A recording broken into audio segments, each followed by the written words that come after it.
Da piccolissimo giravo tra i frutteti, avevo a che fare con le mele. Qualsiasi famiglia all'interno della Valle del Giovenco si ritrovava almeno 4, 5, 10, 15, 20 piante di mele.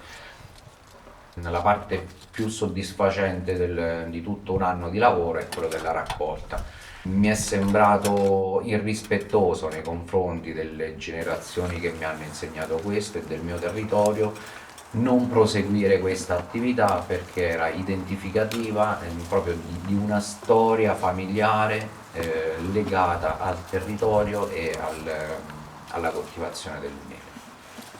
Mi ci sono ritrovato dentro, l'ho amato da quando ero ragazzino, ho semplicemente perseguito un'attività familiare che è partita non per necessità economiche, ma per il non buttare via nulla. La mia seconda scelta non viene scartata o buttata, gli viene data una seconda vita. La prima scelta, questa è classificata come seconda, che presenta solo delle imperfezioni a livello della buccia, usate per la trasformazione in sidro, questa come vendita diretta al pubblico. La parte più importante delle mie mele non è la polpa ma è la buccia nel caso della trasformazione, perché all'interno della buccia sono contenuti i lieviti che mi permettono le prime fasi della fermentazione.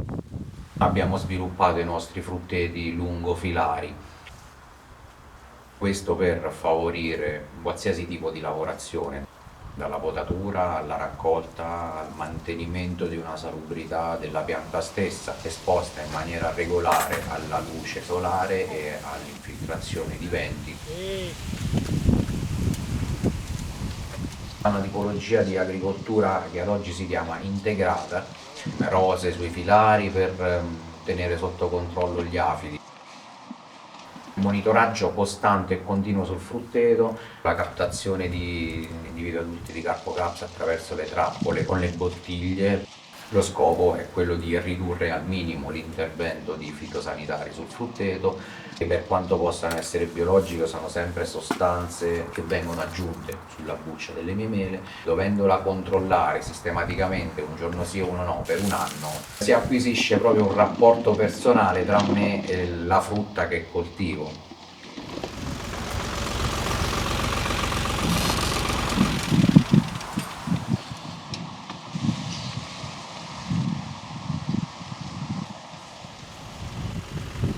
Per quanto possa essere la Valle del Giovenco una valle dedita alla produzione di mele, pochissime sono le persone che hanno pensato a continuare questa attività proprio perché non c'è stata resilienza in questi piccoli centri dove vengono prodotte mele.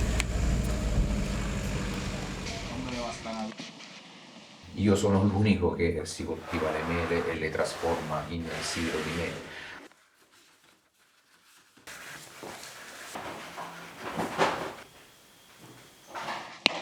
Sono l'unico sidrificio del centro-sud Italia secondo Slow Food.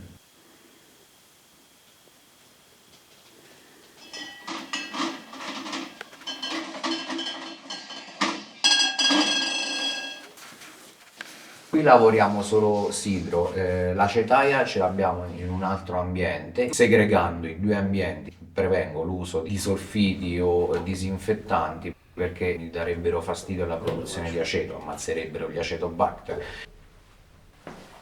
La prerogativa familiare era quella della produzione di aceto di mele. Ha iniziato mio nonno proprio per via del fatto del non buttare via nulla, tant'è che per l'aceto di mele noi usiamo coltivare ancora le colonie batteriche di Acetobacter da 3 generazioni. Quel ceppo batterico noi ce lo portiamo avanti di botte in botte.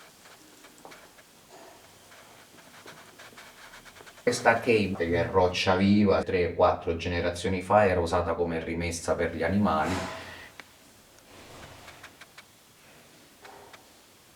Quindi questa diventò cantina, dove un'altra generazione ha costruito le finte volte a pietra per la produzione di aceto,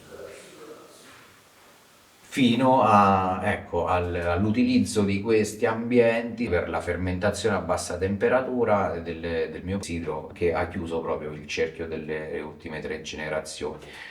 Ti faccio 3 tipi di fermentazioni su una ricetta, faccio acciaio inox, castagno e rovere. Temperatura e umidità costante all'interno di questo ambiente mi garantisce la salubrità anche del legno e della botte.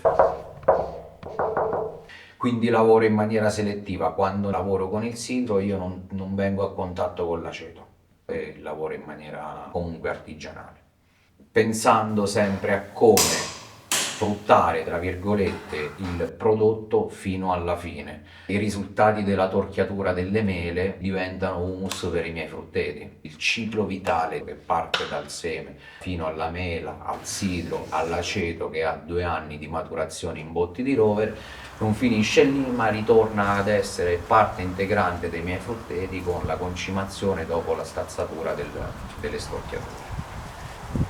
Quindi io sono un attore di un cerchio che non ha mai fine, non ha mai fine. Ho sempre apprezzato la tranquillità e la quiete di questi posti. Ho vissuto l'evoluzione di uno spopolamento da parte degli esseri umani e di un innalzamento della popolazione da parte delle specie selvatiche, quali possono essere cinghiali, cervi e orsi. Non l'ho vissuto come un trauma, non l'ho vissuto come una minaccia, ma come una sfida. E poi ti rendi conto che non c'è nessuna minaccia, nessuna sfida. Io vivo pensando alle mie mele, non ai cervi o agli orsi che potrebbero essere una minaccia.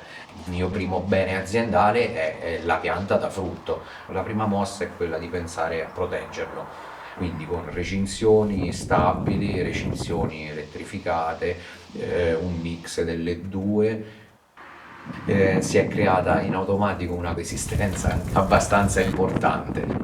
L'unico fastidio che ti danno è il bramito per un mese continuo, raccogliendo le mele tutti i giorni. Le specie animali si sono ambientate e adattate al nostro ecosistema, noi facciamo ancora difficoltà ad adattarci al loro ecosistema.